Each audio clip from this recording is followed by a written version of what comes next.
Welcome back to Pastor Nick's Book Club, where I recommend a book for you to read and share my thoughts on why it might be worth your time. Let's begin this chapter. The book I have to share with you today is Pontius Pilate by Paul L. Maier. This book, as you can imagine, is about the life of the Roman official who presided over Jesus' trial, which led to his execution. What this book is, however, is hard to define. The closest related genre is historical fiction, which takes historical events and spins an imaginative narrative which takes liberties with the facts.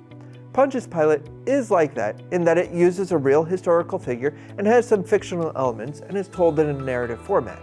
But the difference lies in that Maier takes as few liberties as possible, and according to his introduction, no liberties with facts.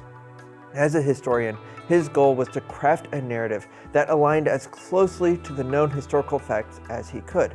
He describes this as taking bricks of historical information and using those mixed with a little mortar of imagination to build this book.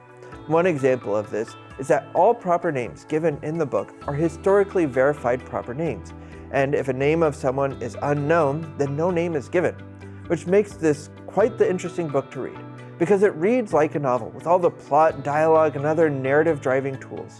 But reading it, you know that every plot point and character is a real person who, if they didn't do exactly what the book suggests, at least behaved somewhat similar to how they are portrayed.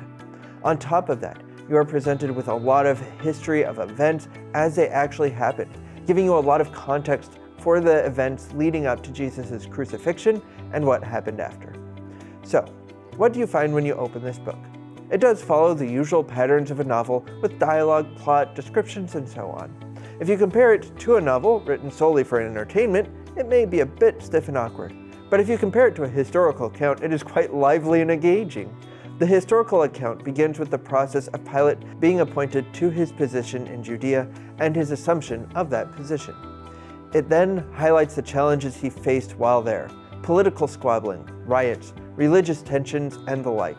We are also told about Pilate's successes in administration, working with different groups and civic projects for the betterment of the people.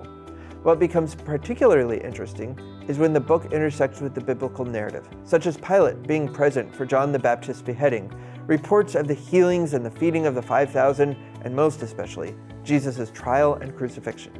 But Maier doesn't stop with the crucifixion. He continues through Pilate's time in Judea, his return to Rome, and the challenges he faced there, into his retirement. And the book itself ends on a surprisingly hopeful note that I will let you discover as you read the book.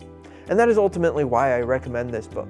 There's a lot of fascinating history that helps enlighten the biblical narrative, giving character to a lot of the events that took place, and showing how Pilate wrestled with the decision to allow Jesus' crucifixion. Over the course of this book, you'll find yourself becoming familiar with historical figures and events in a way that gives them life beyond what the Bible has to share about them. But more than this, when you look closely, you can see the work of God. One of my favorite characters who is woven into the latter half of the book is a centurion named Cornelius. We know of him from Acts chapter 10, but Maier weaves him into Pilate's life, and we see how God could have worked in the life of a Roman centurion, so that when he was confronted by Christ, he immediately confessed him and became a Christian. As much as this book is about the history of events, at its heart, it is a book about how God worked through that history to bring about his salvation work for all. And that is why I suggest you read Pontius Pilate.